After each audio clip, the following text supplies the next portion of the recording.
वासुदेव श्री कृष्ण गोविंद हरे मुरारी। हे नाथ नारायण वासुदेव पितमात स्वामी सखा हमारे। हे नाथ नारायण वासुदेव श्री कृष्ण गोविंद हरे मुरारी। हे नाथ नारायण वासुदेव। अब नारद जी अपना परिचय देते हैं कि मैं नारद प्रतिज्ञा लेता हूँ कि तुम्हें मैंने जन जन में प्रचारित और प्रसारित नहीं किया तो मेरा नाम भी नारद नहीं। जब ये बात पता लगती है भक्ति को कि ये नारद जी हैं तो हाथ जोड़ती हैं और कहती हैं जयति जगति माया यस्य कायादवस्ते वचन रचन मेकं केवलं चाकल्य ध्रुव पद्मपि यातो यत्कृपातो ध्रुवोऽयं सकल कुशल पात्रं ब्रह्मपुत्रं नतास्मि ब्रह्मपुत्रं नतास्मि ब्रह्मपुत्रं नतास्मि। कहने लगी हे नारद जी आपकी जय हो आपकी जय हो आपकी जय हो। आपके ही वचनों का पालन करते हुए कयादु पुत्र प्रहलाद भक्तों में शिरोमणि हो गया और आपके ही वचनों का पालन करते हुए ध्रुव जी ध्रुव तारा बन गए। तो मेरे बच्चों पर भी कृपा करो। मेरे बच्चे ने क्या ऐसा किया है? देखो अगर मेरे बच्चे ठीक नहीं हुए तो मैं तो अब यहाँ नहीं रहूंगी। तब नारद जी कहते हैं देवी चिंता छोड़ो चिंतन करो क्योंकि भगवान की का चिंतन समस्त आपदाओं को दूर करने वाला है। आपदाम अपहर्तारम दातारम सर्व संपदाम लोकाभिरामम श्री रामम भूयो भूयो नमामि हम।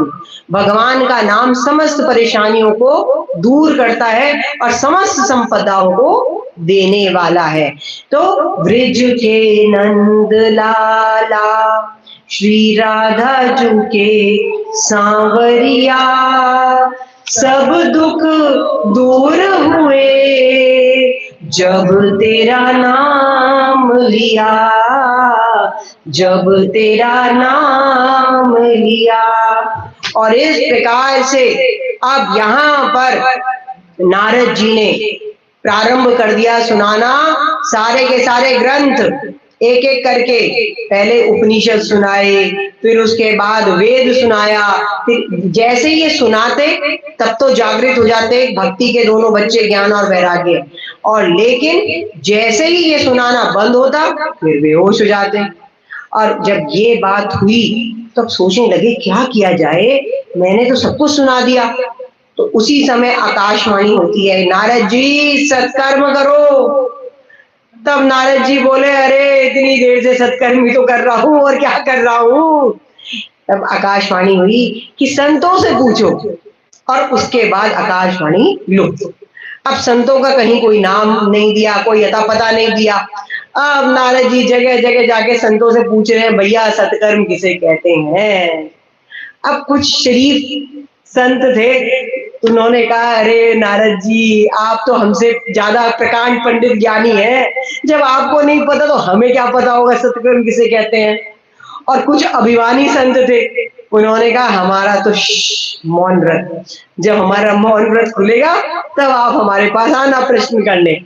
अब बेचारे जगह जगह ढूंढ रहे थे, कहीं कोई उत्तर नहीं मिला तो कहाँ चले गए, सीधा चले गए बद्रीनाथ में।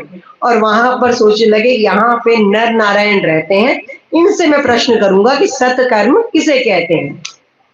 अब वहां पर कहने लगे अब सनत कुमार को।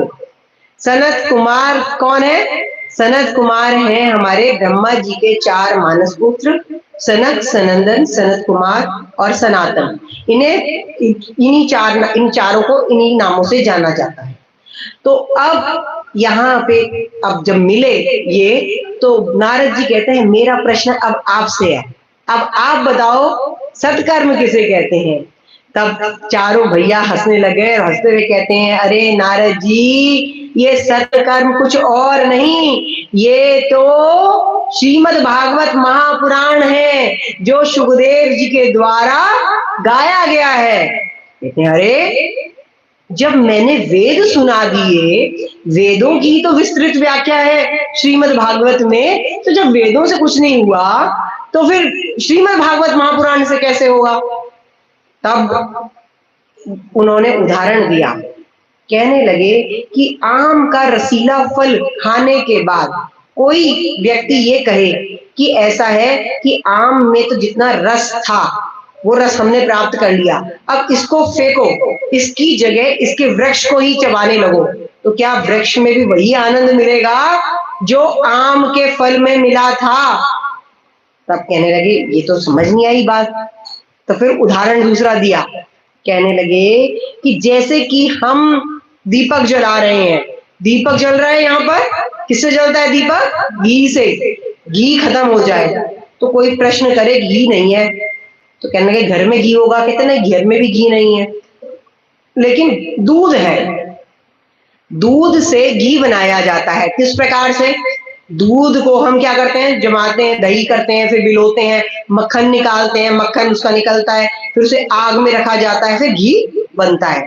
तो अगर कोई व्यक्ति ये कहे कि घी नहीं है दूध है, तो दूध से हम दीपक जला लें तो दूध से दीपक जलेगा नहीं, क्योंकि जो काम घी करता है वो दूध नहीं करेगा। वैसे एक और उदाहरण देखिए, मिठाई बनती है चीनी से, लेकिन चीनी नहीं है घर में, चीनी खत्म हो गई है, गन्ना रखा है, तो गन्ना से अगर कोई कहे मिठाई बनेगी तो बन सकती है मिठाई, नहीं बनेगी ना।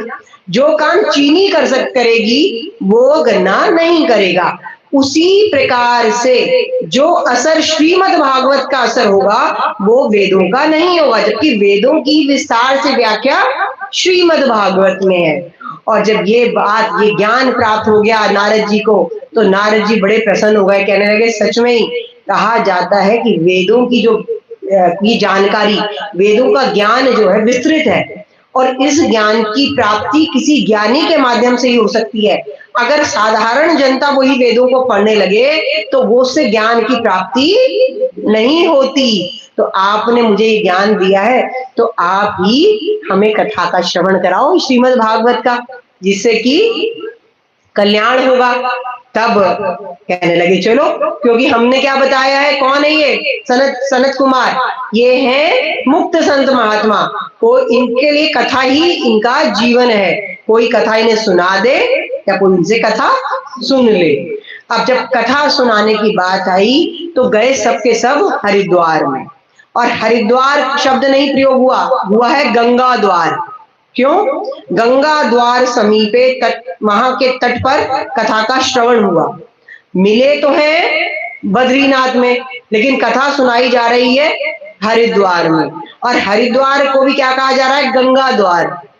क्यों कहा गया गंगा द्वार, सनत कुमार ने कहा कि ऐसा है कि हरिद्वार कौन बोलता है, जो विष्णु के भक्त हैं।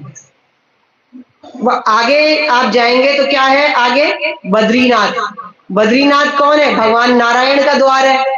भगवान नारायण से अगर मिलना होगा तो आप वहीं हरिद्वार के रास्ते पे जाएंगे, वो एंट्री गेट है। तो विष्णु भक्त बोलते हैं हरिद्वार, ठीक है, लेकिन जो शिव भक्त है वो कहते हैं ये हरिद्वार नहीं है, ये क्या है, कहते हैं ये हरिद्वार है, क्योंकि केदारनाथ भी वही है, वहीं से एंट्री है, उसी जगह से जाते हैं ना।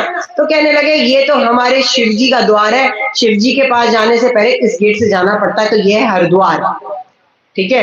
तो अब सनत कुमार बोले कि हम तो किसी भी बहस में नहीं पड़ेंगे, ना ये हरिद्वार है ना ये हरिद्वार है, ये तो गंगा द्वार है, क्योंकि गंगोत्री का उद्गम स्थान, गंगोत्री जाने के लिए भी यहीं से जाना पड़ता है ना, तो ये तो गंगा जी का स्थान है, तो इसलिए ये गंगा द्वार है। और गंगा द्वार पर जब कथा प्रारंभ हुई तो सारे के सारे ऋषि मुनि आए, भृगु, वशिष्ठ, चमन ऋषि, सारे के सारे, व्यास जी, पराशर जी, गौतम जी, सब आए, और सारे तीर्थ आए, तीर्थ आए मनुष्य का रूप धारण करके, पुष्कर और प्रयाग सब आए, और जितने भी मुक्त संत महात्मा हैं वो सब अपने कहा जाता है शिष्यों को लेकर आए, क्योंकि घर परिवार नहीं है। और गृहस्थ संत आए अपने पुत्रों के साथ। और जब कथा प्रारंभ हुई, कहा जाता है कथा कौन है, वक्ता कौन है, चारों भैया, सनक सनंदन सनत कुमार और सनातन। और श्रोता कौन है, मुख्य श्रोता है नारद जी। तो वक्ता भी श्रेष्ठ और श्रोता भी श्रेष्ठ, और जब दोनों ही श्रेष्ठ हैं तो कथा कैसी होगी, राम की गूढ़ अलग ही कथा होगी।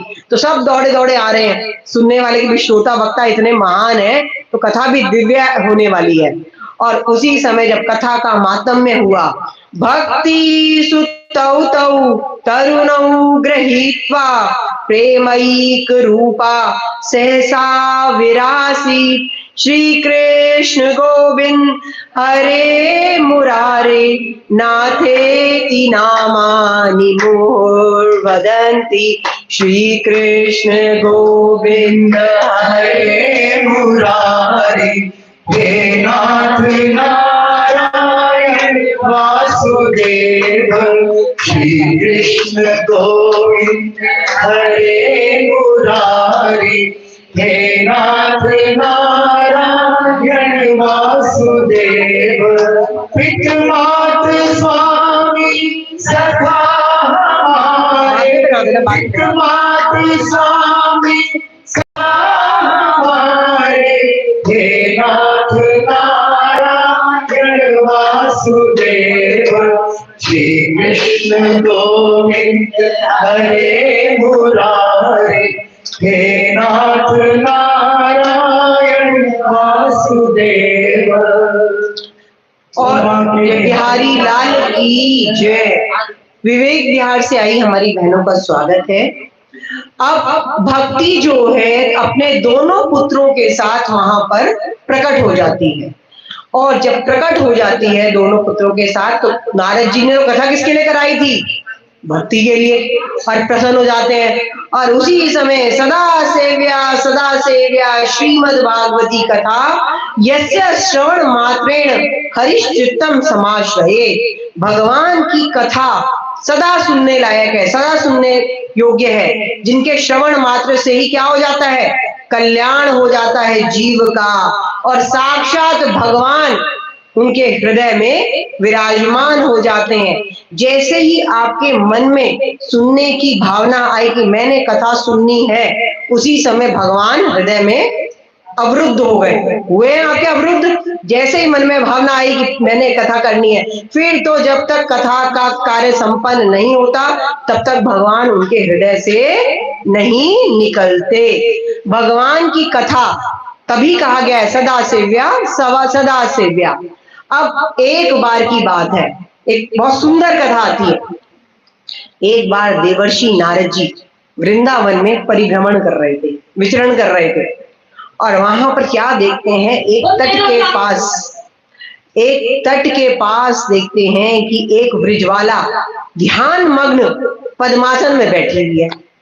और हमारे नारद जी सोचते हैं बड़े हैरान होके, अरे जिस परमात्मा का, जिस गोविंद का ध्यान सारा संसार लगाता है, और सारी दुनिया जिनके आगे पीछे घूमती है, तो वो अब गोपियां जो हैं, ये गोपी किसका ध्यान में मग्न होकर बैठी हुई है, क्योंकि जो हमारा गोविंद है वो तो इन गोपियों के नाच पर नाचता फिरता है, तो ये गोपी किसके ध्यान में बैठी हुई है।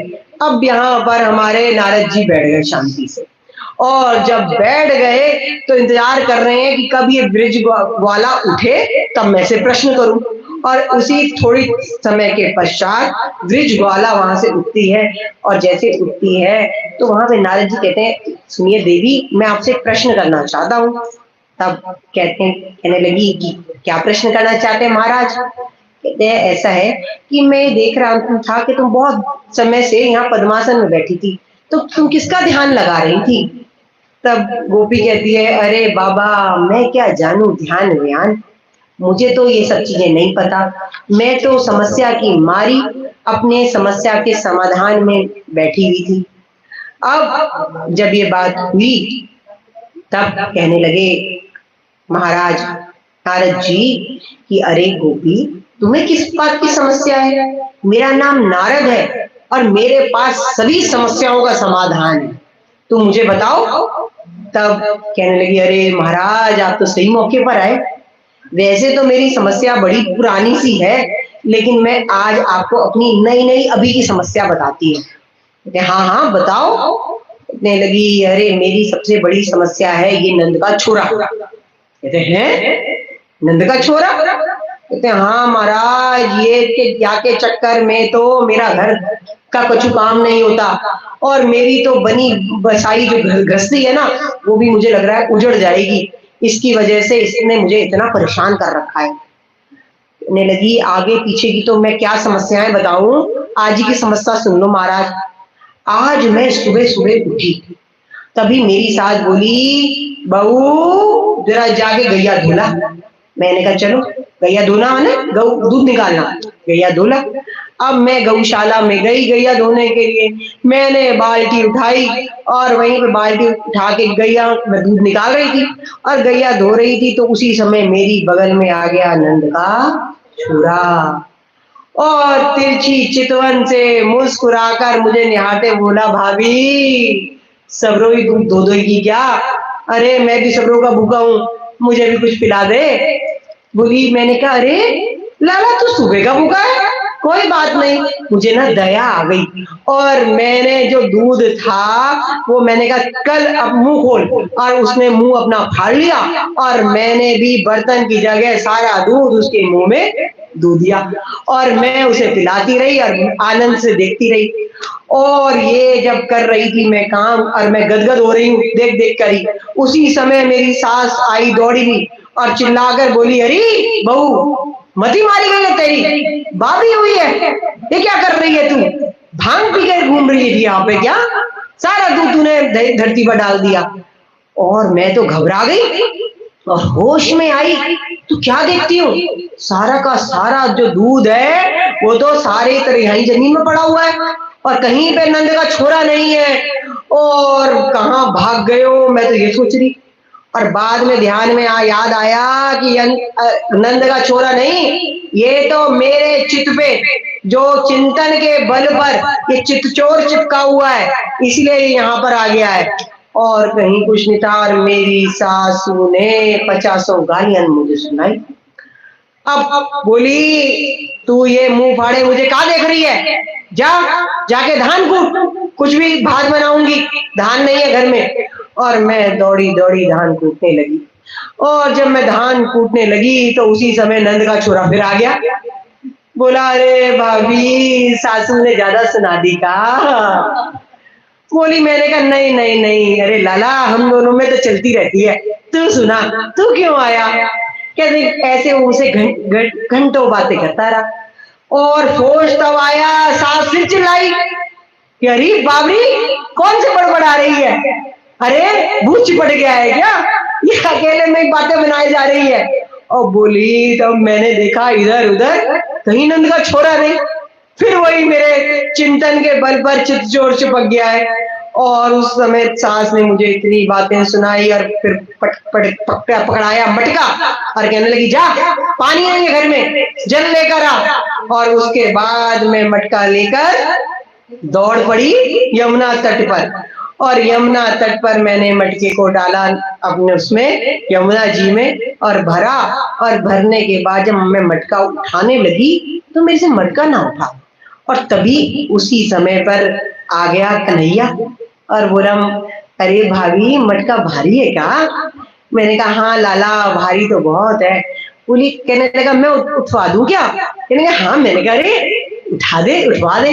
बोले जैसे मैंने पकड़ा वैसे उसने पटका और वैसे मटका धम से नीचे गिर गया और ना वहां पर नंद का छोरा था ना कुछ था। और अब तो मैं घर कैसे जाऊंगी, क्योंकि घर गई तो सास मुझे फिर 50 गालियां सुनाएगी और मैं तो तंग आ गई। महाराज आज मैंने कमर कस ली है कि आज तो मैं इस नंद के छोरे को अपने हृदय से निकाल कर ही रहूंगी। तो अगर आप कुछ तंत्र मंत्र जानते हो तो मुझे बता दो। तो इस प्रकार से वो निकल जाए।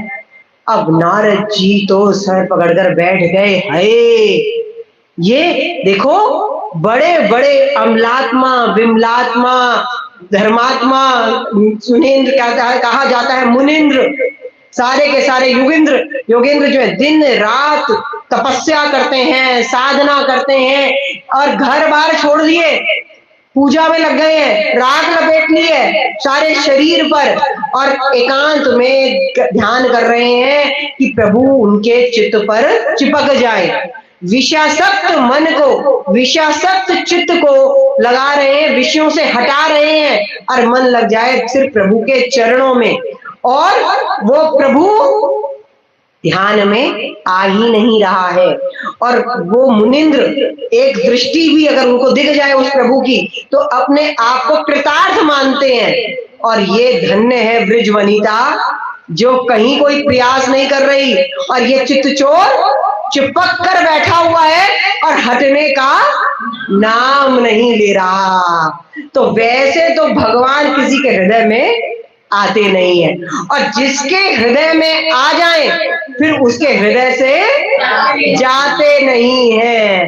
तो ये है किसका फल? ये कृपा का है। तो भगवान को वैसा तो कोई ऐसा शुद्ध हृदय मिलता ही नहीं है, क्योंकि भगवान जहां भी चाहते हैं एंट्री करना तो हर एक के हृदय में क्या बसे हुए हैं? काम, क्रोध, घृणा, ईर्ष्या, लोभ, अहंकार। तो पूरा हाउसफुल है, हृदय है या नहीं, भरा हुआ है। तो वहां पर भगवान के लिए जगह ही नहीं है या नहीं। और जिस जगह पर जो भवन खाली देखते हैं, कौन से भवन खाली है? हनुमान जी का, सुखदेव जी का, गोपियों का। उनके हृदय में जब आ जाते हैं तो निकलने का नाम ही नहीं लेते।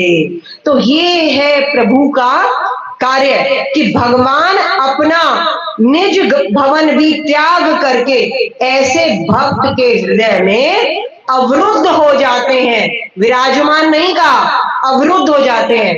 अवरुद्ध का मतलब क्या है? जैसे देखिए आप यहाँ पर बैठे हैं, आपका जब मन चाहा आप खड़े होके जा सकते हैं, लेकिन अब यहाँ लगा देंगे ताला, कोई बाहर नहीं जा सकता।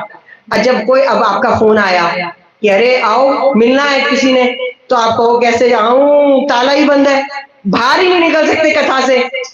तो ये क्या हुआ? आप हो गए अवरुद्ध, आप हैं अवरुद्ध। तो ऐसे ही भगवान को ऐसा कोई खाली निर्मल हृदय मिलता नहीं है, और जब वो मिल जाता है तो उसके अंदर से वो निकलते ही नहीं है। ये है हमारे प्रभु की लीला। तो बोलिए कृष्ण कन्हैया लाल की जय। श्री कृष्ण गोविंद हे नाथ नारायण वासुदेव, श्री कृष्ण गोविंद हरे मुरारी। हे नाथ नारायण वासुदेव, हितमान स्वामी सखा हमारे, हितमान स्वामी सखा हमारे। हे नाथ नारायण वासुदेव, राधा रमण हरि बोल। जय जय राधा रमण हरि बोल बोल। जय जय राधा रमण हरि बोल। जय जय राधा रमण हरि बोल। ओ गोविंद बोलो हरि गोपाल बोलो, गोविंद बोलो हरि गोपाल बोलो, गोविंद बोलो हरि गोपाल बोलो, गोविंद बोलो हरि गोपाल बोलो, गोविंद बोलो गोपाल बोलो, गोविंद बोलो गोपाल बोलो। राधा रमण हरि गोविंद बोलो, राधा रमण हरि गोविंद बोलो, राधा रमण हरि गोविंद बोलो। बोल बाके बिहारी लाल की जय। अब नारद जी सनकादिकों से प्रश्न करते हैं कि ये तो चमत्कार हमने देख लिया कि किस प्रकार से भागवत जी का महात्म्य ही हुआ और भक्ति के दोनों पुत्र जागृत हो गए, लेकिन कहीं कभी किसी और व्यक्ति का भी कल्याण किया है भागवत जी ने? तब सनकादिक कहते हैं, ये मानवा पाप कृतस्तु सर्वदा सदा दुराचार रता विमार्गा क्रोधाग्निदग्धा कुटिलाश्च कामिना सप्ताह यज्ञेन कलो पुनन्ति ते। कहने लगे, इतिहास की मैं सच्ची घटना बताता हूं। इतिहास शब्द का क्या अर्थ होता है? इति माने होता है इस प्रकार से, ह माने निश्चित रूप से, आस माने हुआ, निश्चित प्रकार से ये बात हुई, इसे कहते हैं इतिहास। कर्नाटक में एक नदी बहती है जिसका नाम है तुंगभद्रा। तुंगभद्रा नदी के किनारे आत्मदेव नाम का एक ब्राह्मण रहता था जो परम ज्ञानी था और उसकी कीर्ति दूर दूर तक फैली हुई थी। उसे विद्या भास्कर कहा जाता था। विद्या भास्कर का मतलब क्या होता है? भास्कर शब्द होता है सूर्य, सूर्य के समान जिसका प्रकाश की किरणें सब जगह व्याप्त हो, वो है विद्या भास्कर। बहुत विनम्र स्वभाव का था, लेकिन पत्नी जो थी बिल्कुल विपरीत स्वभाव की, झगड़ालू। जब तक 4 घरों में झगड़ा ना करा दे तब तक चैन नहीं मिलता था उसे। लेकिन जीवन की गाड़ी सुचारू रूप से चल रही थी। मुख्य कारण क्या था? अगर एक पहिया टेढ़ा होता है और दूसरा सही चल रहा हो तो गाड़ी चल पड़ती है, लेकिन दोनों पहिए अगर गड़बड़ होते हैं तो भैया रहना मुश्किल हो जाता है या नहीं? और अगर दोनों ही सीधे होते हैं तो दुनिया भी परेशान करती है। तो इस प्रकार से यहां पर इनकी गाड़ी ठीक ठाक चल रही थी। जीवन में बस एक ही समस्या थी कि संतान नहीं थी। अपने इस अभाव की पूर्ति के लिए ब्राह्मण देवता एक गाय को ले आते हैं, लेकिन समय का खेल कि गाय भी बांझ निकलती है। बड़े दुखी हो जाते हैं ब्राह्मण देवता आत्मदेव और जंगल में चले जाते हैं और जोर जोर से वहां रो रहे हैं। और जब रो रहे होते हैं तो फिर क्या होता है, वहीं पर एक संत देखता है दृश्य और सोचता है, अरे ब्राह्मण वस्त्र धारण कर रखे हैं तो जाने सोचता है कि भाई मेरे प्रभु की याद में रो रहा होगा। और वहां जाकर पूछता है कि कथम रोदसी विप्र, तुम खाते चिंता बोली ऐसी, तुम क्यों रो रहे हो, तुम्हें क्या चिंता है? तब आत्मदेव कहते हैं, अरे महाराज जी, जीवन में सब कुछ है, कहीं किसी प्रकार की कोई कमी नहीं है, लेकिन लगता है पूर्व जन्म के कोई पाप उदित हुए हैं, एक संतान नहीं है। और गाय को लाया था अपने लिए कि गाय के बच्चा होगा, गाय भी बांझ निकली। महात्मा हंसने लग गए मन में, अरे मैंने तो सोचा था कि ये मेरे प्रभु की याद में रो रहा होगा, ये तो संतान के लिए रो रहा है। कहने लगे कि अरे बच्चों में कुछ नहीं रखा, क्या हुआ बच्चों में? राजा सगर के 60,000 बच्चे हुए थे, सब के सब कपिल मुनि के शाप से मारे गए।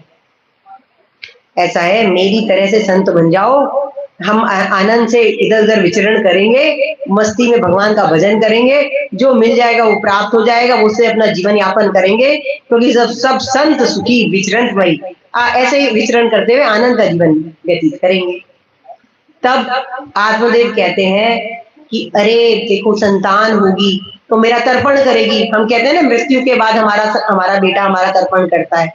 तब समझाया कि जब हम अपना कल्याण स्वतः ही कर सकते हैं तो हम किसी दूसरे पर आश्रित क्यों रहें? अपना कल्याण किस प्रकार से? हम अपने द्वारा ही जीवन में इतने दान पुण्य करें तो हमें अपने बेटे पर भी आश्रित होने की जरूरत है ही नहीं। तो हो गया कल्याण, हो गया दान। तब आत्मदेव कहता है कि अरे आप तो बाबा बैरागी, आप क्या जानो बच्चों का सुख। जब बच्चे कान में पापा पापा बोलते हैं तो एक आनंद की प्राप्ति होती है। तब बोले, अब जब ये बात होती है तब उसी समय पर बोलता है ऋषि संत कहने लगे कि ऐसा है कि मैं जो हूँ ज्योतिष का भी ज्ञाता हूँ, तुम्हारे भाग्य की रेखा पढ़ सकता हूँ कि एक जन्म तो क्या 7 जन्म तक संतान का सुख नहीं है। और जब ये बात सुनी तो सर पटक पटक कर और ज्यादा रोने लगे आत्मदेव। कहने लगे महाराज मैं तो एक ही जन्म का सोच रहा था, आपने मुझे किसकी बता दिया, 7 जन्मों के बारे में बता दिया। अब तो मैं मर जाऊंगा लेकिन संतान के बिना घर नहीं जाऊंगा। अब संत ने कहा ऐसा है अगर मरना है ना तो जब मैं चला जाऊंगा तब मर जाना, मेरे सामने मरोगे तो मुझे भी ब्रह्म हत्या लग जाएगी, पाप लग जाएगा। भाई आप किसी को मरते हुए देखेंगे तो पाप के भागी तो आप भी हो जाते हैं। तब कहने लगे कि नहीं नहीं नहीं, आत्मदेव कहता है मरूंगा तो आप ही के सामने मरूंगा। अब संत ने कहा कुछ लेना ना देना, मस्ती में मेरा तो मगन रहना, अच्छा मैंने से राम राम कर दी। अब संत हृदय नवनीत समाना, मक्खन के समान होता है उनका हृदय ना। तो कहने लगे कि ऐसा है चिंता मत करो, एक फल निकाल कर देता है संत और अपनी पत्नी को खिला देना, ये मेरे समस्त पुण्यों का फल है। बड़ा प्रसन्न हो जाता आदमी, वाह संत तो सच में ही कैसे होते हैं, कितना हृदय का कोमल होता है। बताइए महाराज और क्या क्या करना होगा। अब संत कहता है जल्दी उठना, स्नान करना, भगवान को भोग लगाना, पूजा करना, उसके बाद फिर भोजन ग्रहण करना, नियम बता दिए 2-4। कहते ठीक है। अब ये चला जाता है आत्मदेव अपने घर में दौड़े दौड़े और अपनी पत्नी को आवाज लगाते हैं देवी देवी। वो बड़ी प्रसन्न दौड़ी दौड़ी घर के अंदर आती है, सोचती है सुबह से गए हुए थे, जरूर मालताल लेकर आए होंगे कुछ ना कुछ तो। और जब हाथ में देखते हैं क्या, सेब। मन में सोचती है अरे इतने सारे फल टोकरी में पड़े हुए हैं, ये दिखा रहे हैं मुझे। कहने लगे अरे सुनो फल तो बहुत सारे रखे हैं। तब आत्मदेव कहता है ये साधारण फल नहीं है, ये तो एक संत के क्या दिया हुआ प्रसाद है और इसको ग्रहण कर ले और तेरे संतान हो जाएगी। अब सोचने लगी लगता है पता नहीं किस संत से मुझे जादू टोना करवा कर लाए हैं, पता नहीं क्या गड़बड़ करना चाह रहे हैं ये। अब कहती है कि अगर सोचने लगी अगर मैंने मना किया तो जबरदस्ती खिलाएंगे। तो कहती सुनो ऐसा है कल मैं सुबह नहा धो के पूजा करके भगवान को भूख लगाकर इस फल को खाऊंगी। अब याद आ जाती है संत को भी, आत्मदेव को कि ये बात संत ने भी बोली थी। तो कहते याद से खा लियो, देर मत करियो। कहते हाँ हाँ बिल्कुल बिल्कुल मैं याद से खा लूंगी। अब ब्राह्मण देवता तो अपने घर के अंदर चले जाते हैं। अब रह जाती है अकेली धुंधली, पत्नी का नाम धुंधली है, धुंधली रह जाती है। तो पड़ोसन आती है और पड़ोसन क्या कहती है, से कहने लगती है कि सुन आज ना ये मेरे को फल दिया है इन्होंने, ब्राह्मण देवता ने, मेरे पति देव ने, क्या फल खाने से बच्चा होता है। तब पड़ोसन कहती है अरे खा भी लेगी तो वह नुकसान है, तेरा नुकसान तो कुछ नहीं है ना, तेरे माथे पर जो कलंक लगा हुआ है वो हट जाएगा। कहने लगी नहीं नहीं नहीं, अरे भैया जब गर्भवती स्त्री होती है ना तो उसकी बड़ी तबीयत खराब होती है, अरे उल्टियां होती हैं तबीयत। अब एक बार बता, अभी तो मैं 10-10 रोटियां खा लेती हूँ, जब गर्भ धारण करूंगी तो बच्चे को भी तो खिलाना पड़ेगा, तो रोटियां कौन बनाएगा उसके लिए। और दूसरी बात देख, अगर मैं गर्भवती स्त्री के लिए तो काम करना भी मुश्किल है, तो मेरे घर का काम कौन करेगा। तब कहने लगी ऐसा है देख, जब तेरे संतान होगी तो तेरी जो नंद होगी उसको भी तो देना पड़ेगा ना मालताल, तो उससे पहले तू 4 महीने पहले अपनी नंद को बुला ले। नंद क्या करेगी, नंद तेरे घर के काम करेगी, तेरी मदद करेगी, और बाद में जब तेरे कुछ हो जाएगा संतान तो उसे बहुत कुछ सामान वगैरह देकर उसे प्यार से विदा कर दियो, नंद भी बड़ी प्रसन्न हो जाएगी और तेरा भी घर का काम हो गया। कहते नहीं नहीं नहीं, नंद को नहीं बुलाऊंगी, नंद आती है तो सारा सामान लेकर चली जाती है घर का, उसको तो बिल्कुल नहीं बुलाना। अच्छा तो फिर ऐसा कर नौकर रख लो। कहती है नहीं, नौकर भी नहीं रखूंगी। अगर नौकर रखा तो देख नौकर की देखभाल कौन करेगा? अभी तो मैं दौड़ दौड़ के काम कर लेती हूँ, अब नौकर को सारे घर का पता लग गया, घर में लग गई आग, नौकर मेरा सामान लेकर भाग जाएगा, मैं तो भाग भी नहीं पाऊंगी। अब पड़ोसन ने कहा बहन तुझे जो करना है तू कर, मैं तो चली। पड़ोसन तो चली जाती है, दूसरी तरफ कौन आ जाती है? दूसरी तरफ आती है उसकी छोटी बहन, जिसके 9 बच्चे हो चुके हैं, 10वें की तैयारी। अब धुंधली उसे कहती है सुन बहन, ये देख पंडित जी फल लेकर आए हैं, क्या बच्चा होगा ऐसे? कहती है बिल्कुल नहीं होगा। कहती है बताओ मैं क्या करूं? कहती है बहन देख, तेरे घर में पैसों की कमी नहीं, मेरे घर में संतान की कमी नहीं, पंडित जी से कह दे फल खा लिया है। और लेकिन उनको कहियो कि ऐसा है, जो बच्चा मैं करूंगी मैं अपनी बहन के घर करूंगी, क्योंकि मेरी बहन बहुत ज्यादा अनुभवी है, तो तेरे पंडित जी को भी दिक्कत नहीं होगी। कहते हाँ बिल्कुल सही कह रही है। तो कहने लगी एक बात बता बहन, ये फल का क्या करूं? कहते तेरी गाय भी बांझ है, परीक्षा हो जाएगी फल की, डाल दे बांझ की टोकरी में, वो गाय की टोकरी में। अब यहाँ पर फल को डाल दिया जाता है गाय की टोकरी में, और दूसरी तरफ पंडित जी को कह दिया मैंने फल खा लिया है और मैं गर्भवती हो गई हूँ। और दूसरी तरफ कुछ समय के पश्चात गाय भी गर्भवती, और सारे गांव वासियों को पता लगता है, तो क्या कहते हैं गांव वासी कि भगवान जब देते हैं छप्पर फाड़ के देते हैं। पहले तो पंडित जी की पत्नी के ही बच्चा नहीं था, और अब तो गाय भी गर्भवती हो गई है, दोनों के दोनों गर्भ धारण कर लिया। समय व्यतीत होता है, 9 महीने होते हैं। अब इधर सूचना देती है बहन धुंधली आ जा, अब मेरे कभी भी हो सकता है। अब धुंधली पति को कहकर आती है कि सुनो अभी भी हो सकता है, मैं अपनी बहन के घर जाती हूँ। बहन के घर में एक बच्चा होता है लड़का, उसको लेकर धुंधली वापस आती है। इधर आत्मदेव बड़े प्रसन्न होते हैं। दूसरी तरफ जो गाय है उसके भी बच्चा उत्पन्न होता है, उसके भी लड़का। गाय का बच्चा कैसा है? कान सिर्फ गाय जैसे, शरीर बिल्कुल मनुष्य जैसा। सब बड़े हैरान कि देखो गाय ने भी बच्चा पैदा किया, कैसा? मनुष्य जैसा। अब नामकरण रखा जा रहा है दोनों बच्चों का। अब जब नामकरण रख रहे हैं पंडित जी, तो धुंधकारी महखला और गोकर्ण पंडितो ज्ञानी। गोकर्ण जब नाम रखा गया गऊ के बच्चे का, तो कहा गया कि गऊ के बच्चे के कान है गऊ जैसे, तो नाम है गोकर्ण। और जब अपने बच्चे की नाम की बारी आई, तो उसी समय धुंधली आ गई। मैंने अपने गर्भ में रखा है, मेरा बच्चा है, तो कहने लगी नाम मैं रखूंगी।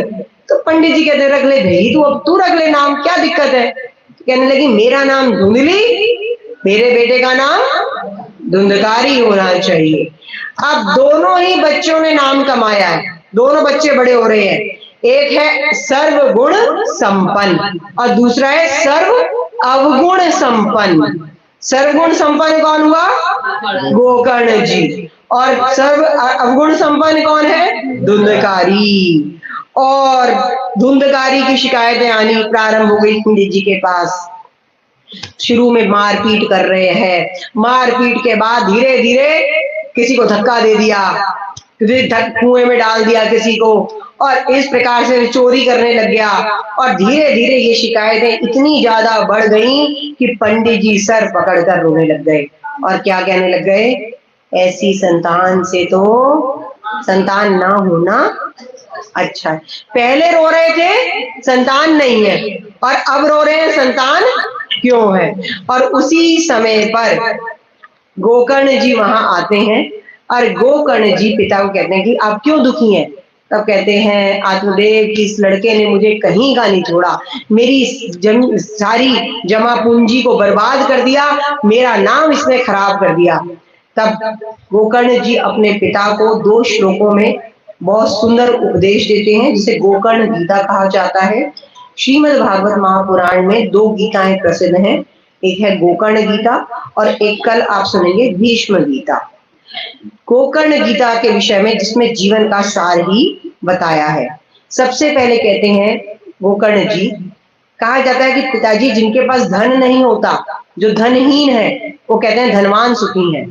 धनहीन कहे धनवान सुखी, और धनवान कहे सुख राजा को भारी, और राजा कहे महाराजा सुखी, और महाराजा कहे सुख इंद्र को भारी। इंद्र कहे चतुरानन को सुख, चतुरानन कौन है? ब्रह्मा जी। और ब्रह्मा जी कहे सुख विष्णु को भारी, और तुलसीदास विचार करें कि हरि भजन बिना सब लोक दुखारी, हरि भजन बिना सब लोक दुखारी, हरि भजन बिना सब लोक दुखारी।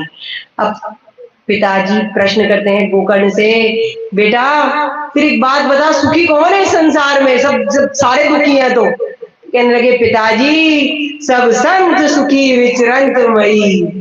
और याद आ जाती है उसी समय पर आत्मदेव को संत की बात, कि संत ने भी यही बात बोली थी कि ऐसा है आराम से विचरण करेंगे और भ्रमण करेंगे और इसी में जीवन का आनंद है। कहते हैं अरे बेटा यही बात तो संत ने बताई थी, लेकिन तब समझ नहीं आई थी, लेकिन जब अपने ऊपर बीती तब ये बातें समझ में आई। अब आप देखिए, आप जाते हैं मंदिरों में, कथाओं में, आपको संत महात्मा पंडित ज्ञानी क्या बात बताते हैं कि जब जीवन में सारे उत्तरदायित्व पूरे हो जाएं तब आपको भगवान की ओर अग्रसर होना चाहिए, उस परम तत्व को प्राप्त करना चाहिए, यही बात बताई जाती है ना। लेकिन उस समय पर हम कुछ नहीं कहते, लेकिन वहीं पर जब बेटा कुछ अपशब्द बोले, बहू कुछ बोले गलत शब्द, तो फिर उसी समय जीवन के यही सूत्र काम आते हैं कि अरे मंदिरों में तो ये बात बताई गई थी, उन महाराज जी ने ये बात बताई थी, अगर मैं इस बात को पहले ही मान लेती तो जीवन में ये कष्ट मुझे सहन नहीं करने पड़ते। और उसके बाद गोकर्ण जी बहुत सुंदर उपदेश अपने पिता को देते हैं। देह अस्ति मास रुद्रे विमतिम त्यजत्वम जाया सुतादिषु सदा ममतां विमुंचु पश्चार्षं जगदं क्षणभंग निष्ठम वैराग्य राग रसिको भक्ति निष्ठ धर्मं भजस्व सततं त्यज लोक धर्मान सेवस्व साधु पुरुषां जहि काम तृष्णाम अन्यस्य दोष गुण चिंतनमासु मुक्त्वा सेवा कथा रस्मो नेत्रां पिबत्वम्। बहुत सुंदर उपदेश दिया है पिताजी को। कहते हैं कि ये जो सारा संसार है ना, ये दो रस्सियों से बंधा हुआ है। कौन सी है दो रस्सियां? ये दो रस्सियां हैं अहमता और ममता की। अहम माने मैं, हर चीज में हम क्या करते हैं, मैं अपने आप को ही प्रेजेंट करते हैं, अपने आप को ही बताते हैं, ये मैं हूं, मेरा शरीर है, मैं, और आत्मा को हम नहीं मानते। इस शरीर से ही हमारा इतना प्रेम जागृत हो जाता है कि हम इस शरीर को त्यागना नहीं चाहते। जबकि ये जो शरीर है ये क्या है, ये एक पंचायती धर्मशाला है, पंचों ने मिलकर बनाई है। कौन है ये पंच? क्षिति जल पावक गगन समीरा, और हम सब इन पंच तत्वों में ही विलीन हो जाएंगे। तो इस प्रकार से जो पंचायती धर्मशाला बनाई है, हम इसमें किराएदार हैं। तो जब तक यहाँ पर हमें 7 दिन मिले हैं, जीवन में आप सबको 7 दिन मिले हैं, किसी ना किसी एक दिन आप सबको जाना है। सोम मंगल बुध बृहस्पति शुक्र शनि रवि, यही 7 दिन है, और इन्हीं 7 दिन में एक दिन में हमें जाना है ना। लेकिन क्या हो जाता है, 7 दिन की हमारी जब बुकिंग होती है तो हमें इतना अच्छा लगता है ये शरीर कि हम इस शरीर को छोड़ना नहीं चाहते, इस धर्मशाला को खाली नहीं कराना चाहते, जबकि बुकिंग 7 दिन की थी। और जब 8वें दिन धर्मशाला के लोग आते हैं और कहते हैं खाली करो, तो हम क्या कहते हैं, नहीं आ जाएंगे। तो उस समय क्या होता है, फिर जैसे कहते हैं ना, फिर क्या आते हैं यम के दूत, और यम के दूत मारते हैं डंडा और शरीर से बाहर निकालते हैं। उदाहरण स्वरूप देखिए, आप कहीं हिल स्टेशन में जाते हैं, बुकिंग कराते हैं ना, जितने दिन की बुकिंग है उतने दिन का ही तो कमरा मिलता है ना, उतने दिन की आपको सुख सुविधाएं मिलती हैं। लेकिन जैसे ही आपकी बुकिंग खत्म तो आपको वो होटल खाली करना पड़ता है। उसी प्रकार से ये शरीर है, इसमें इसे हमें 7 दिन ही मिले हैं, 8वां दिन नहीं मिला हुआ है। तो हमें जब भी यम के दूत आए, चाबी उन्हें पकड़ाइए और इस शरीर से निकलिए, ना कि उस समय हम अपने लोगों से मिलें, गले मिलें। वो गले मिलने का समय नहीं होता, ठीक है। तो इस प्रकार से हम कौन है, हम आत्मा हैं, और ये शरीर जो है ये हमारा आवरण है। 84 लाख योनियां होती हैं जो हमें बदल बदल के अपने कर्म अनुसार हमें भोगनी पड़ती हैं। अब ये मकान देख रहे हैं, तो आपके लिए परिभाषा दी जाएगी कि आप मकान नहीं है, आप इस मकान में रहते हैं, ठीक है। और इनके साथ जो हमारे साथ जुड़े हुए हैं कौन है, हमारा पुत्र, हमारे बच्चे, उनका प्रारब्ध के अनुसार हमसे जुड़े हैं। जब तक जुड़े हैं, जब तक हमारा इनके साथ संबंध स्थापित हुआ है।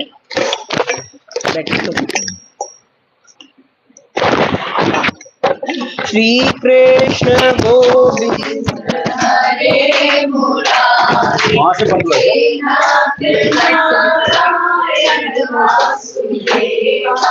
श्री कृष्ण गोविंद हरे मुरारी, हे नाथ नारायण वासुदेवा। गोविंद हरे मुरारी, हे नाथ नारायण वासुदेवा। श्री कृष्ण गोविंद हरे मुरारी, हे नाथ नारायण वासुदेवा। हे नाथ नारायण वासुदेवा, हे नाथ नारायण वासुदेवा। श्री कृष्ण गोविंद हरे मुरारी, हे नाथ नारायण वासुदेवा। राधा रमण हरि बोल, जय जय राधा रमण हरि बोल, जय जय राधा रमण हरि बोल, जय जय राधा रमण हरि बोल, हरि बोल हरि बोल हरि बोल, हरि बोल हरि बोल हरि बोल, हरि बोल हरि बोल हरि बोल, हरि बोल हरि बोल हरि बोल, जय जय राधा रमण हरि बोल, जय जय राधा रमण हरि बोल। ओ गोविंद बोलो हरि गोपाल बोलो, गोविंद बोलो हरि गोपाल बोलो, गोविंद बोलो हरि गोपाल बोलो, गोविंद बोलो हरि गोपाल बोलो, राधा रमण हरि गोविंद बोलो, राधा रमण हरि गोविंद बोलो। राधे कृष्णा राधे कृष्णा राधे राधे राधे कृष्णा, राधे कृष्णा राधे कृष्णा राधे राधे राधे कृष्णा, राधे कृष्णा राधे कृष्णा राधे राधे राधे कृष्णा, राधे कृष्णा राधे कृष्णा राधे राधे राधे कृष्णा, राधे कृष्णा राधे कृष्णा राधे राधे राधे कृष्णा, राधे कृष्णा राधे कृष्णा राधे राधे राधे कृष्णा, राधे कृष्णा राधे कृष्णा राधे राधे राधे कृष्णा, राधे कृष्णा राधे कृष्णा राधे राधे राधे कृष्णा, राधे कृष्णा राधे कृष्णा राधे राधे राधे कृष्णा, राधे कृष्णा राधे राधे राधे कृष्णा, राधे राधे राधे राधे। आइए उसमें आई। ओम ओम स्टार्ट।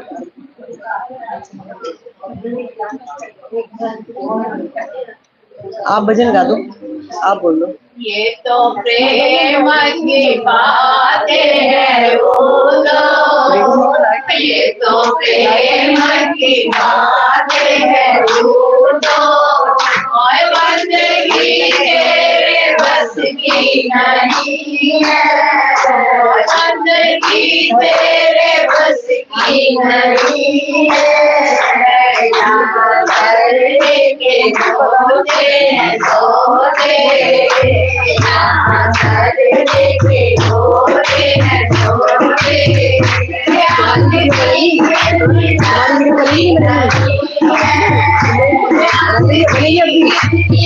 सच्ची नहीं है, तो प्रेम की बात है बोलो, ये तो प्रेम की बात है बोलो।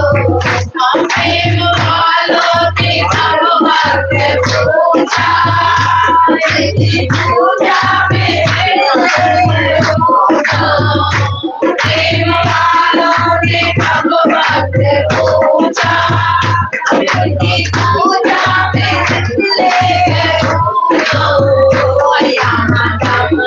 में होती है होती है पूजा, जाने की फुर्सत नहीं है, जाने की फुर्सत नहीं है। ये तो प्रेम की बात है बोलो, ये तो प्रेम की बात है बोलो।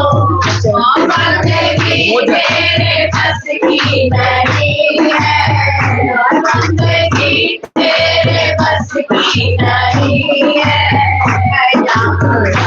देखे होते होते होते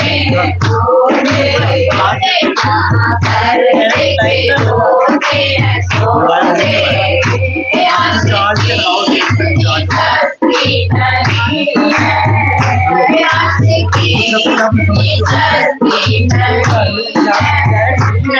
तो प्रेम की बात है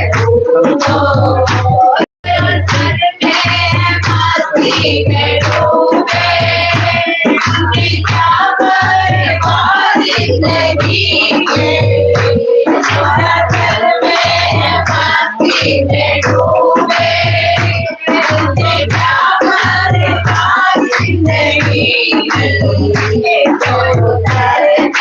चढ़ती है मस्ती,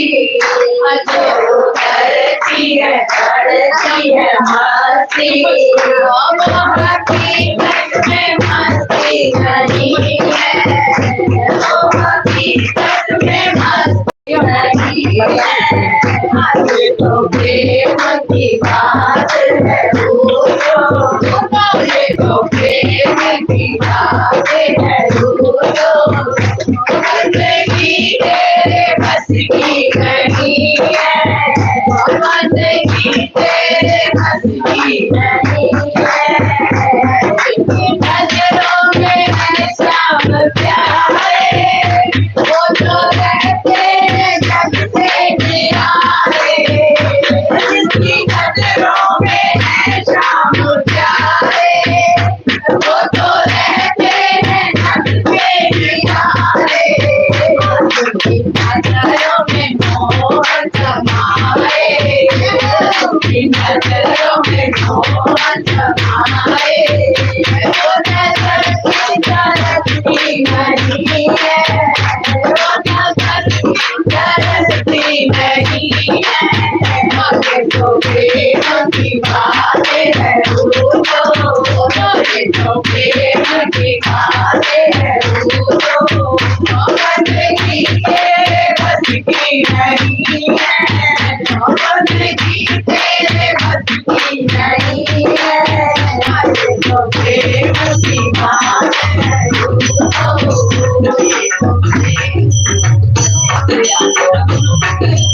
राधे।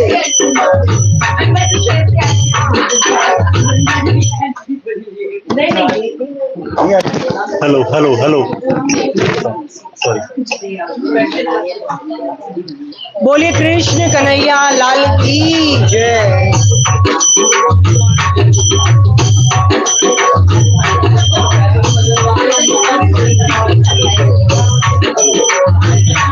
बैटरी चेंज हुई,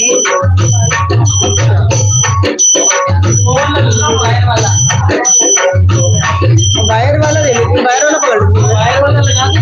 हाँ लगा दो।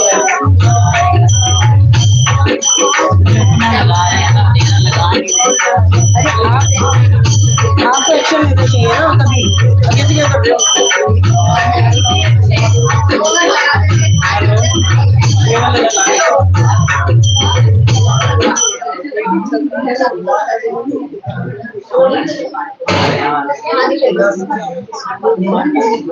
कल ही किसी ने भागवत के लिए गिफ्ट दिया स्टिकर, इनको पता नहीं था चार्जिंग करनी।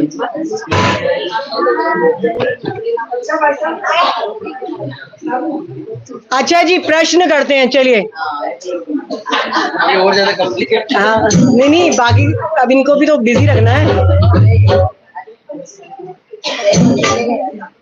श्रीमद् भागवत में हाथ खड़ा करना है, हाथ खड़ा। पिंकी जी की तरफ भी नजर है, पिंकी जी को घबराहट हो रही है। भगवान का स्वरूप क्या है?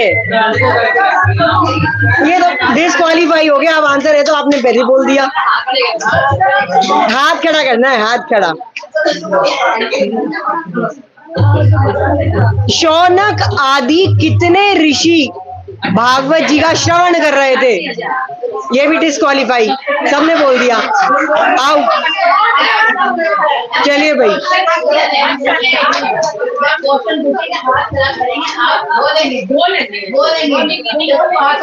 आपको गिफ्ट देंगे, मैं यहाँ से गिफ्ट दूंगी।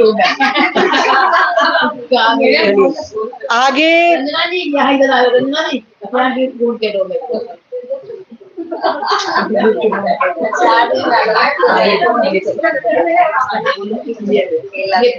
उनके हाथ से दिलवा देंगे। हाँ, उनके हाथ से दिलवाओगे। जो विनर होगा, जो सही आंसर देगा, वो उनको आप यहाँ से हम पकड़ा देंगे। आप पकड़ आ जाओ। हाँ जी, नेक्स्ट क्वेश्चन। शौनक आदि 88,000 ऋषि किनसे कथा का श्रवण कर रहे हैं? आप बताओ। हाँ, हाँ जी, आप। गलत। आप बताओ। गलत, गलत, गलत। दोबारा क्वेश्चन सुनिए। शौनक आदि 88,000 ऋषि किनसे कथा का श्रवण कर रहे हैं? सूत जी से। सूत जी से। आ जाओ जी, चलो इनको बर्फी दे दो आप प्रसाद में। शौनक आदि 88,000 ऋषि सूत जी से कथा का श्रवण कर रहे हैं। ठीक है, चलिए। अच्छा भाई, दूसरा प्रश्न। एक देखिए, आपने एक श्रोता और एक वक्ता तो बता दिए। श्रोता कौन है? शौनक आदि 88,000 ऋषि। और वक्ता कौन है? सूत जी। दूसरे हमारे जब दोबारा जो श्रीमद् भागवत सुनाई गई तो उसमें नारद जी हैं श्रोता, और वक्ता कौन है? हाथ खड़ा। वेरी गुड, जोरदार तालियां भाई इनके लिए। चलो भाई, दे दो। ब्रह्मा जी के 4 पुत्र वक्ता हैं और श्रोता हैं मुख्य रूप से नारद जी। अच्छा जी, अब ये बताइए, सनकादिक मुनियों ने और नारद जी ने कथा का श्रवण कहाँ पर किया? हाँ, गंगा द्वार। गंगा द्वार, गंगा द्वार। जोरदार तालियां भाई, गंगा द्वार। तो फिर अब चलो शेयर कर लो मिठाई से। गंगा द्वार का और भी नाम है, बताइए कौन कौन से नाम है गंगा द्वार के? अब ये तो गलत हो जाएगा, डिस्क्वालीफाई क्वेश्चन। ये तो आप सबने मिलकर बोल दिया। हरिद्वार भी है और हरिद्वार भी। अभी तक आपने श्रीमद् भागवत महापुराण में 2 श्रोता और 2 वक्ता जाने हैं। वक्ता कौन हुए? पहले प्रथम बताए हमारी ममता जी ने, क्या है? पहले सूत जी और शौनक आदि ऋषि। ठीक है, वक्ता और श्रोता श्रीमद् भागवत की। दूसरी बार कथा जो हो रही है तो उसमें है सनकादिक, वक्ता और श्रोता कौन है?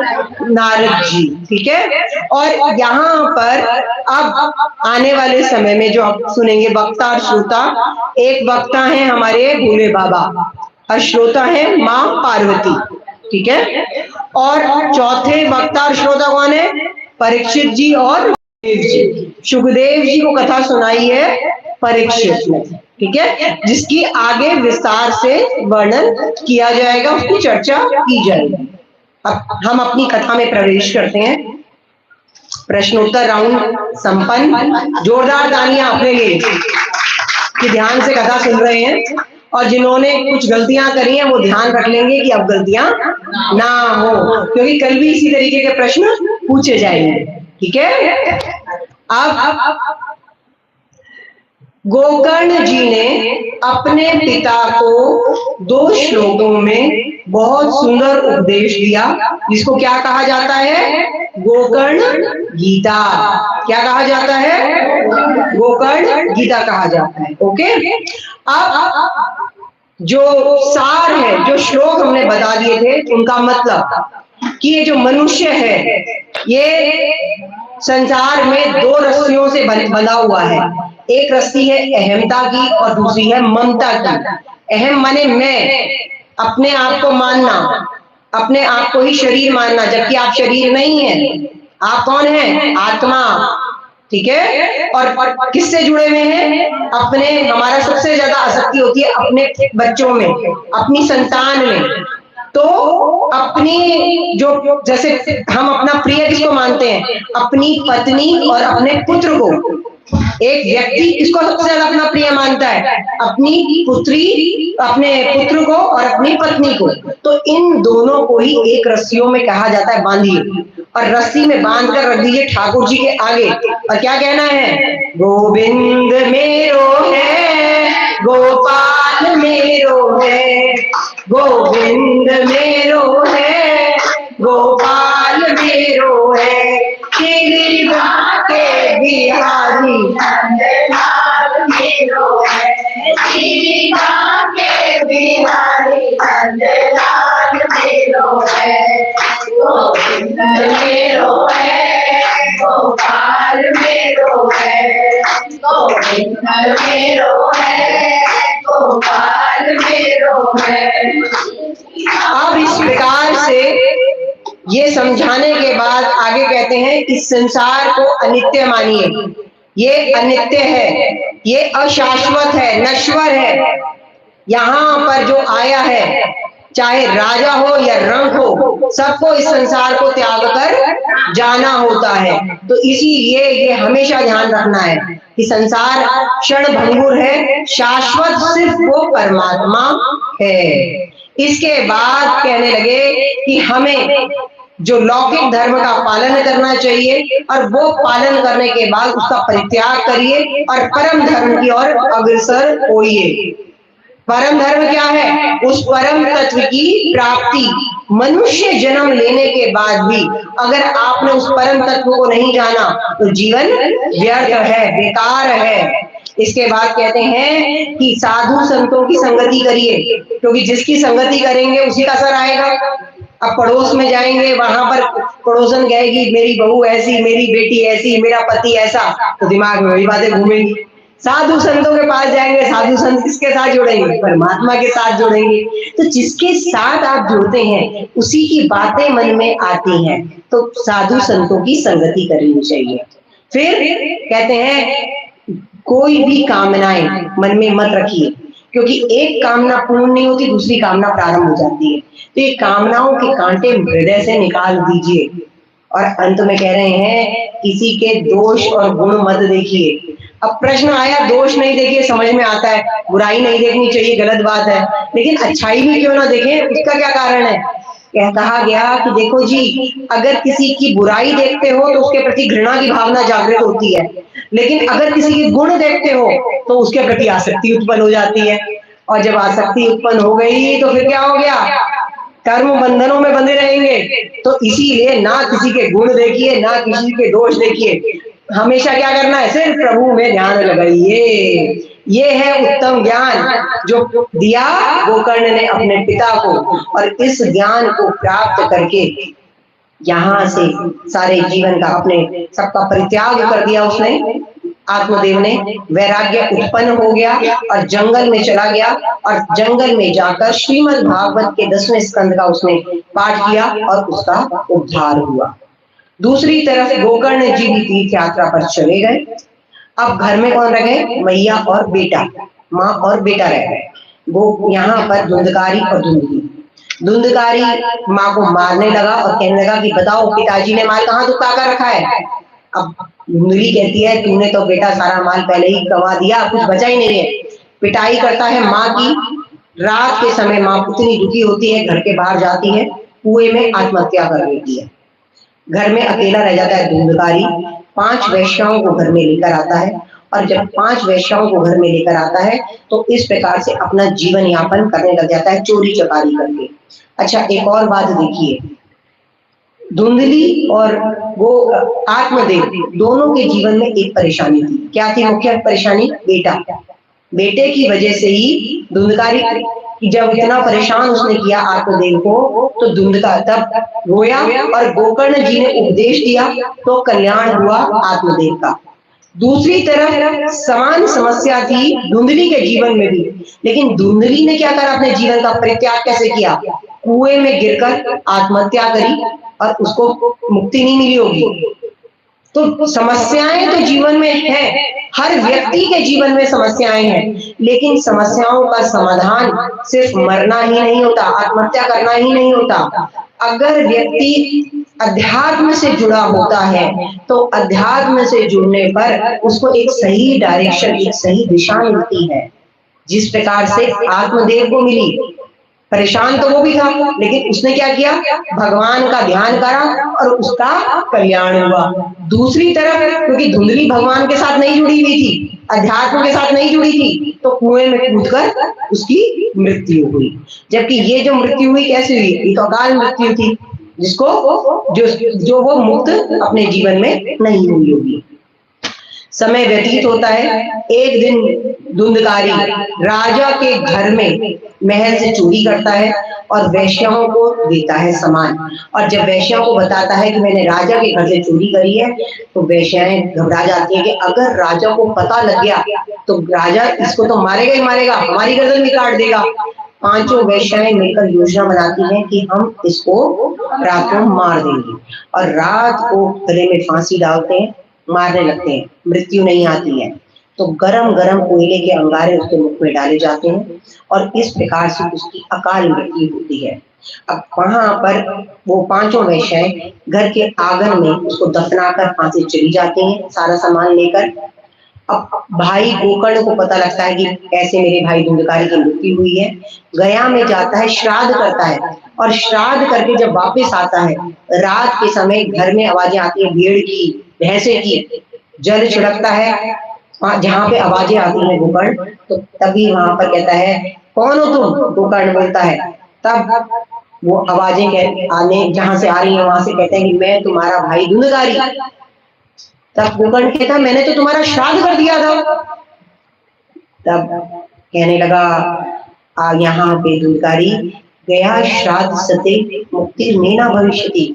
गया में मेरे 100 श्राद्ध भी कर लोगे, मुझे मेरी मुक्ति नहीं होगी। मैं तो भाई 1 नंबर का पापी हूँ, मुझे सिर्फ तुम ही एकमात्र हो जो मुझे यहाँ से मुक्त कर सकते हो, तो कोई उपाय करो। तब गोकर्ण जी कहते हैं अभी तो जाओ, सोचते हैं तुम्हारी मुक्ति का उपाय। अगले दिन सब ब्राह्मणों से प्रश्न करते हैं, किसी के पास उत्तर नहीं होता। गोकर्ण जी त्रिकालिक संध्या करते थे। ब्राह्मण को त्रिकालिक संध्या करनी चाहिए। त्रिकालिक संध्या 3 बार संध्या होती है, सुबह के समय सूर्य उदय से पहले, दोपहर 12 बजे और शाम को सूर्यास्त के समय। ब्राह्मण के लिए त्रिकालिक संध्या जो है ये कहा जाता है ये बहुत जरूरी है। वही ब्राह्मण दान लेने का अधिकारी है जो त्रिकालिक संध्या करता है। जो ब्राह्मण त्रिकालिक संध्या नहीं करता, गायत्री की उपासना नहीं करता, तो ये जो दान का अन्न है ये आंख को फाड़ कर निकलता है। दान कौन देता है, कब देते हैं, क्यों देते हैं? दान देते हैं हम अपने शुभ और अशुभ कर्मों को अर्पित कर रहे हैं ब्राह्मण को। तो देखिए, तो इसी प्रकार से त्रिकालिक संध्या बहुत जरूरी होती है। 10-10 मिनट की होती है, ज्यादा लंबा समय नहीं होता इस संध्या के लिए। तो यहाँ जब ये बात होती है बताई गई तो उसके पश्चात अभी कहा गया है, देखिए ये सब बातें मैं नहीं बोल रही हूँ अपनी तरफ से, ये भागवत जी में लिखी गई बातें हैं जो मेरे अपने शब्द नहीं है। और जो भी बातें, जो भी आपको कथा भी सुनाई जाती है, ये जो उदाहरण भी बताए जा रहे हैं, वो सारे के सारे भागवत जी रामायण या गीता में लिखे हुए हैं। मेरे अपने कहीं कोई उदाहरण किसी प्रकार से नहीं है। ठीक है, तो अब पांचों अब भेज दिया जाता है, किसी के पास उत्तर नहीं है, कोई ब्राह्मण उत्तर नहीं दे पाता गोकर्ण जी को, लेकिन गोकर्ण ब्राह्मण है, त्रिकालिक संध्या करते थे।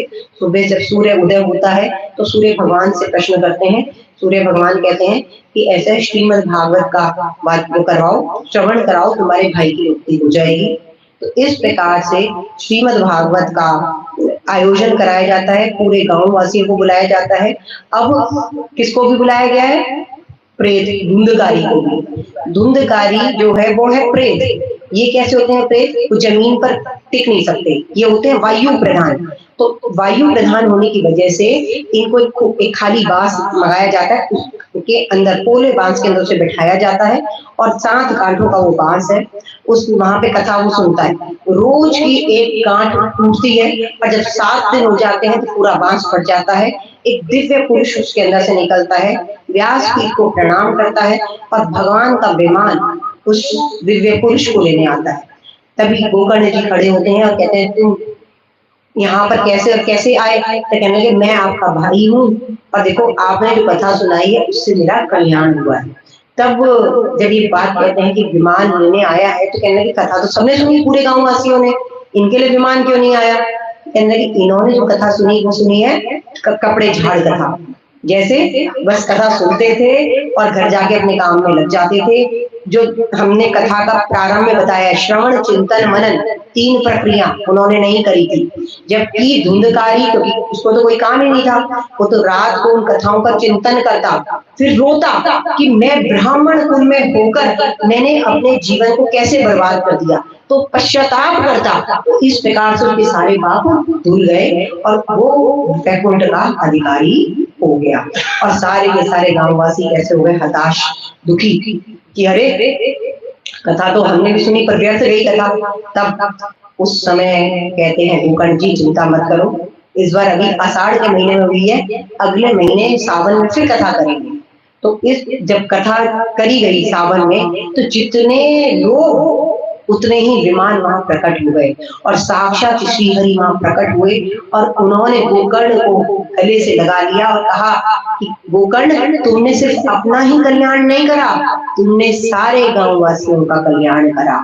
अयोध्यावासिनः पूर्वं यथा रामेण संगतः तथा कृष्णेन तेनीता गोलोकं योगी दुर्लभम्। जो योगियों को भी दुर्लभ है, वैकुंठ का स्थान, योगी मुनिंद्र तपस्या करते हैं उनको भी नहीं मिलता, वो स्थान सारे गांव वासियों को गोकर्ण के माध्यम से प्राप्त हुआ। और किस प्रकार से प्राप्त हुआ? जैसे जब भगवान राम अयोध्या को छोड़कर गए तो सारे अयोध्या वासियों को अपने साकेत धाम ले गए थे, उसी प्रकार से सारे के सारे जो गांव वासी थे गोकर्ण के माध्यम से वैकुंठ के अधिकारी हो गए। तो देखिए संत के द्वारा दिया हुआ प्रसाद कौन था? गोकर्ण। अगर गोकर्ण ही जीवन में आता आत्मदेव और धुंधली के, जब गोकर्ण जी ने अपने भाई धुंधकारी के नाम का श्राद्ध किया तो गोत्र किसका बोला? आत्मदेव का बोला, जबकि ये आत्मदेव की संतान तो था ही नहीं, ये तो धुंधली की बहन का बेटा था। तो इसीलिए जब मंत्र में दोष हो गया तो वो मंत्र कारगर हुआ ही नहीं। और इसके बाद आज हम कथा को यहीं विराम देते हैं। और जैसे ही कहते हैं जब भी कथा विराम पे दी जाती है तो कीर्तन प्रारंभ होता है।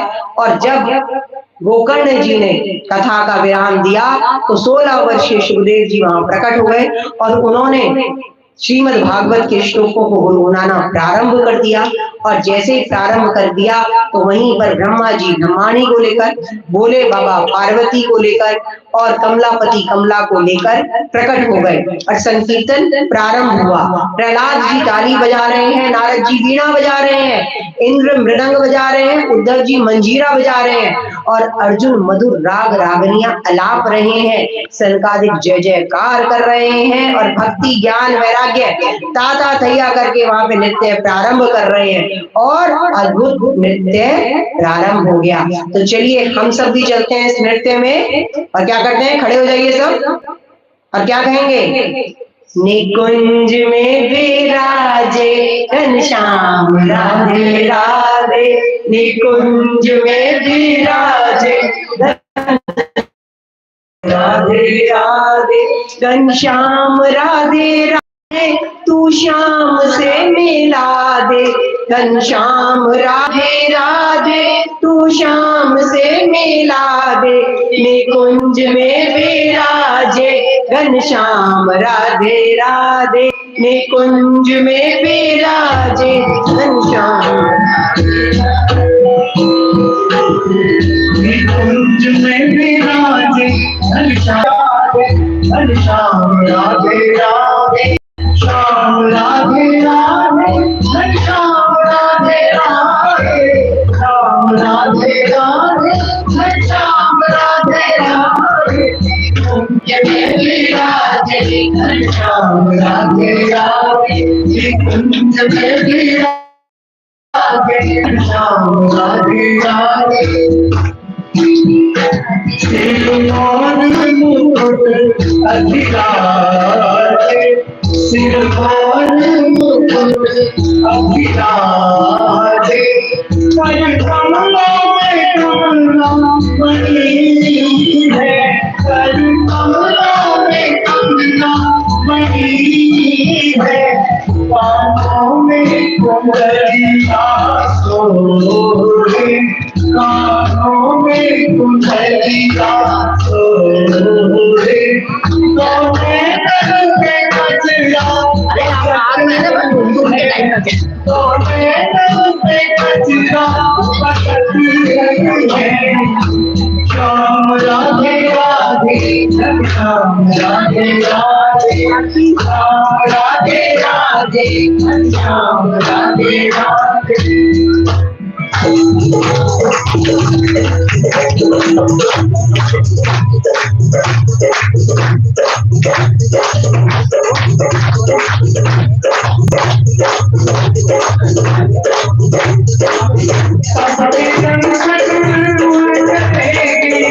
सबके संकट दूर करेगी, ये कला में बाजी बजाओ बजाओ बजाओ, राधा नाम की बजाओ राधा नाम की, सबके संकट दूर करेगी, सबके संकट दूर करेगी, ये सामने बाजी बजाओ बजाओ बजाओ, बजाओ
श्याम के बिना तुम राधे, श्याम के बिना तुम राधे, तुम्हारे बिना श्याम राधे, राधे राधे राधे राधे, बोलो राधे राधे राधे राधे। आठों पहर जोड़े हम सब, आठों पहर जोड़े हम सब, सारे जगत राधे राधे राधे राधे राधे, बोलो राधे राधे राधे राधे। मैं तो सावरे के रंग में राधे, मैं तो सावरे के रंग में राधे, मैं तो सावरे के रंग में राधे, मैं तो सावरे के रंग में राधे। ऐसो निष्ठुर करो शकुला वाला, तेरे नाम की राधे। अपनों के संगियों हटते नहीं, अपनों के संगियों हटते नहीं, सारे जगत राधे राधे राधे राधे राधे राधे राधे राधे। श्याम की बसाई नहीं तुम्हें, श्याम की बसाई नहीं तुम्हें, तेरी बात नहीं हरूँ तुम्हें। श्याम के बिना मुझे ना सूखे, श्याम के बिना जाऊँ तुम्हें, मुझे ना रोई, मुझे ना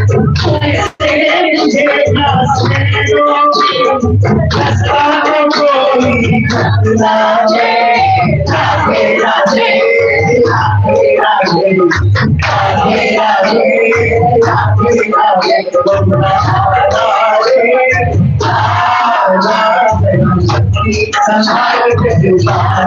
गोविंदा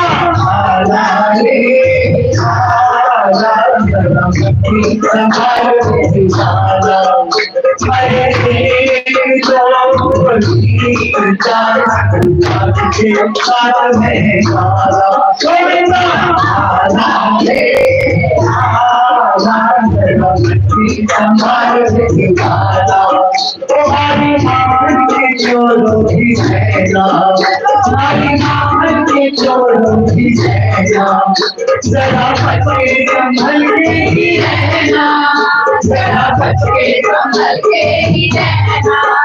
बड़ी खट्टर है बहुत कहीं आई तो, बड़ी खट्टर है बहुत कहीं आई तो, कहीं बचेगा कोई ताला ताला रे संभाल मेरे बाला गोविंदा संभाल मेरे बाला।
प्लेट मंगा लो।